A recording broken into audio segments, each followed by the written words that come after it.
Hey, I'm your storyteller. I'd love to know where you're watching from. You can tell me in the comments section. When you are ready, lean back, and let's dive into this week's horror stories.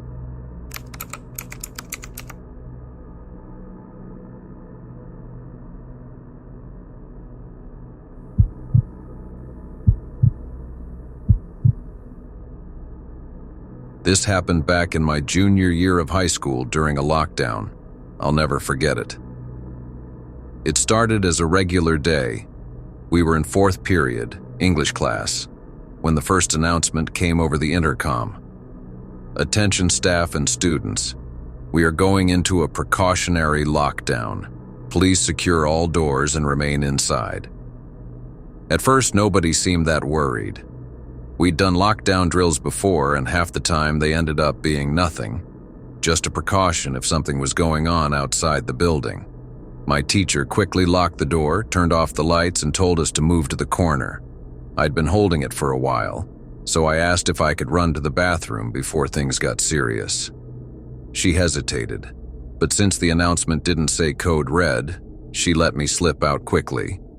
The bathroom was only a few doors down. I went, washed my hands, and was about to head back when another announcement crackled through the speaker above the bathroom door. This time the voice was urgent, panicked almost. Code red lockdown. Repeat, code red lockdown. Teachers do not under any circumstances unlock your doors. My stomach dropped. A code red meant something real was happening inside the school. I left the bathroom quietly and hurried back to my classroom. When I reached the door, I knocked softly, then harder. I whispered, "It's me. Let me in." I even said my name, but still got no response. I could see the faint outline of my classmates through the narrow vertical window in the door. I knew they heard me, but code red rules were strict. No one opens the door, not even for a student. The teacher probably told them to stay silent. Then suddenly from the far end of the hallway behind me came the sound of laughter. Not kids laughing nervously. This was deeper. A man's laugh. Every hair on my body stood up. I didn't want to turn around, but I couldn't stop myself. The hallway lights were dimmed and the long stretch of lockers looked like an endless tunnel. I didn't see anyone. Then I heard the laughter again. I backed against the classroom door, whispering for them to let me in, but they didn't.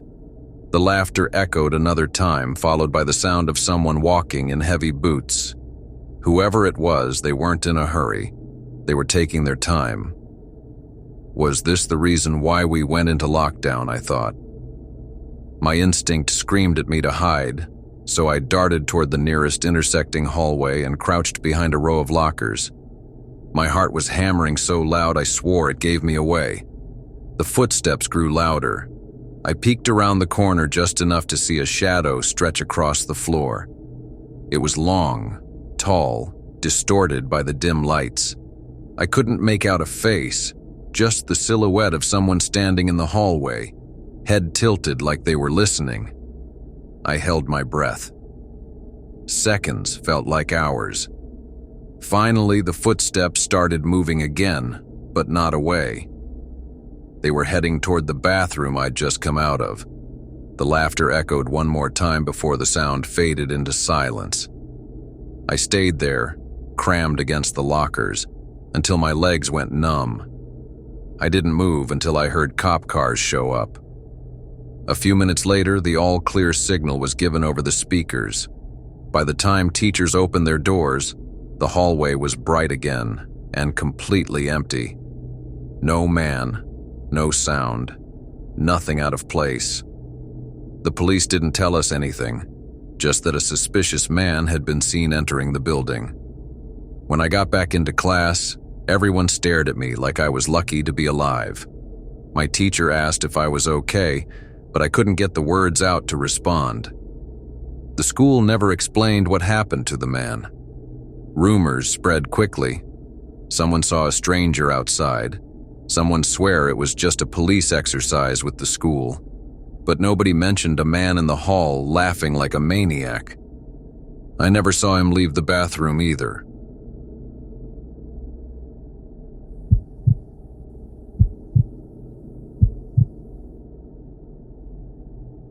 I had always preferred the newer bathrooms in the basement of our school.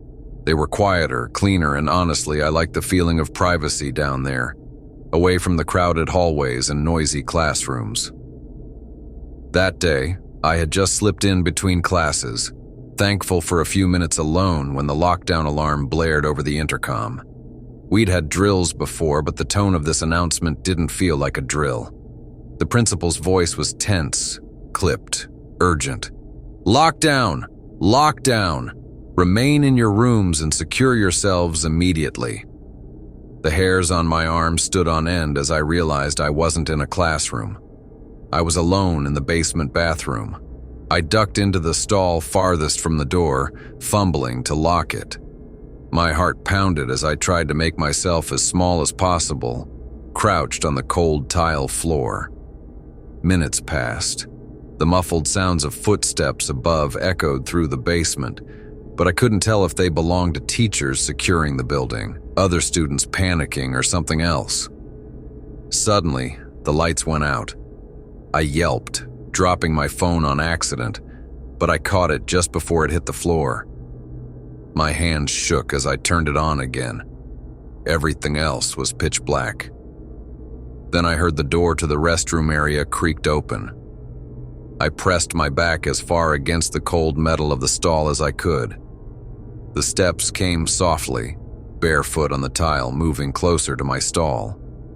I wanted to call out, to ask who was there, but I was too afraid. The steps stopped. My whole body was shaking.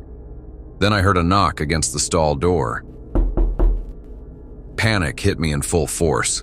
I pressed my entire body against the door, hands gripping the cold metal, knees braced against the floor.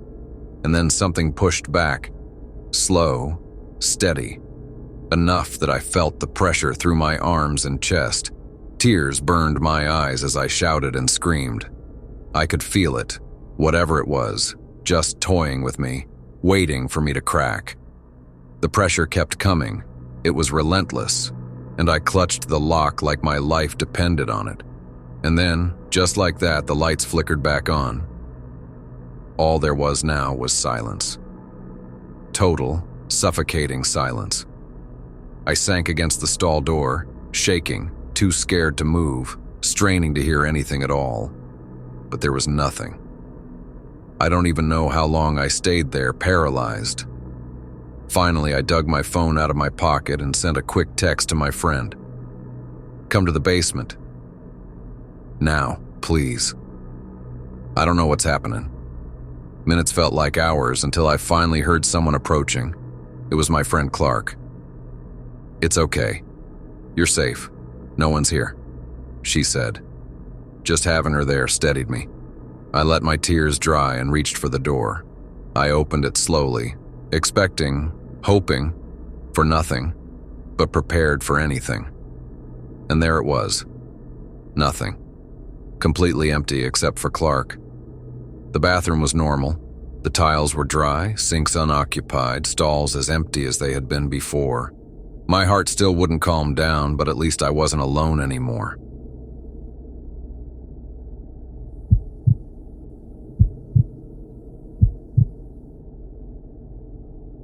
I never thought I'd fall asleep in the school auditorium.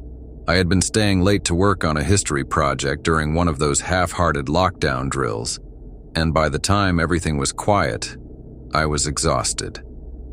The auditorium was empty except for the faint hum of the old lights and the occasional wind hitting the building.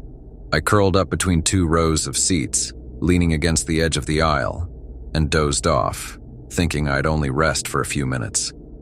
When I woke, the first thing I noticed was how dim it was.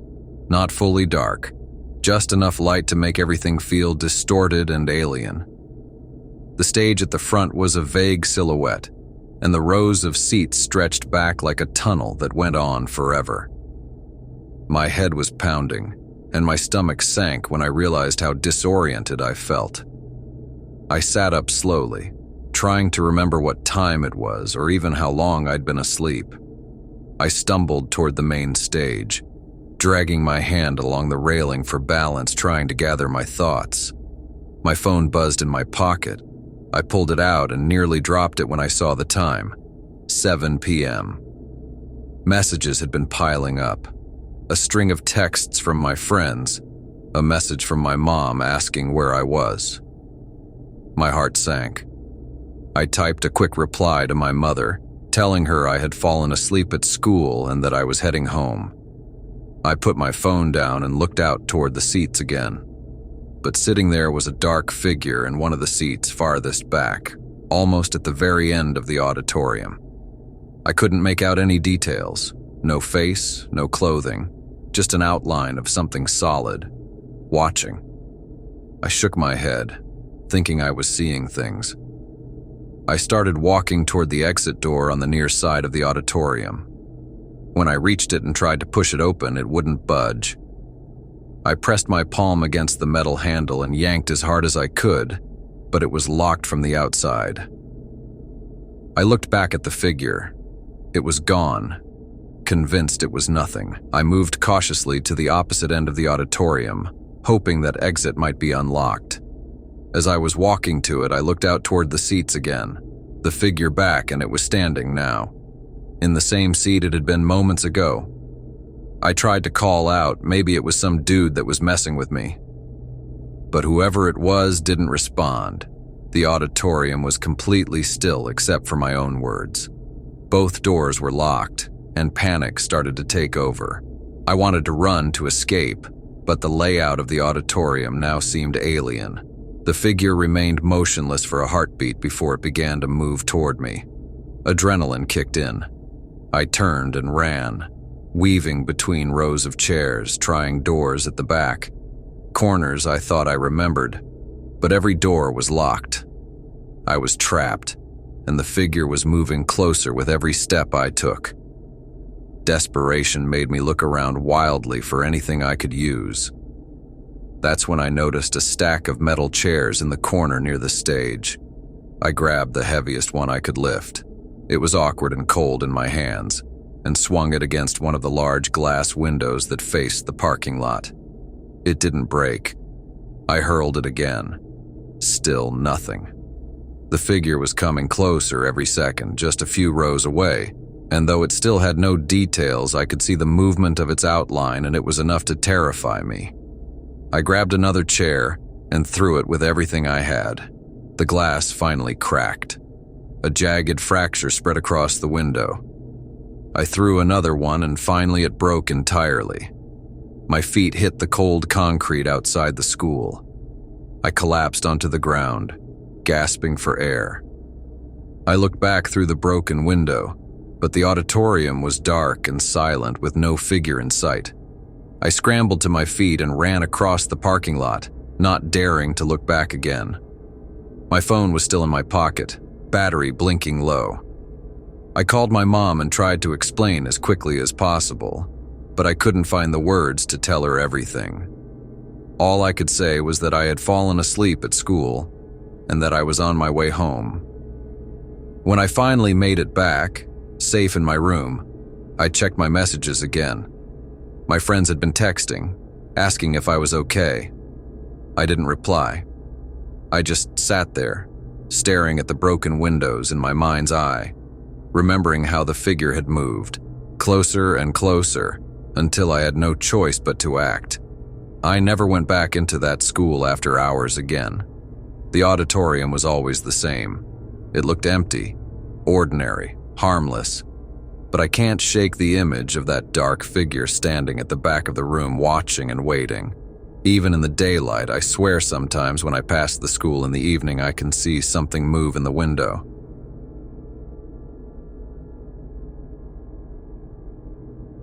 If you enjoyed the video, please consider liking, commenting, and subscribing as it shows the YouTube algorithm that you enjoy my content.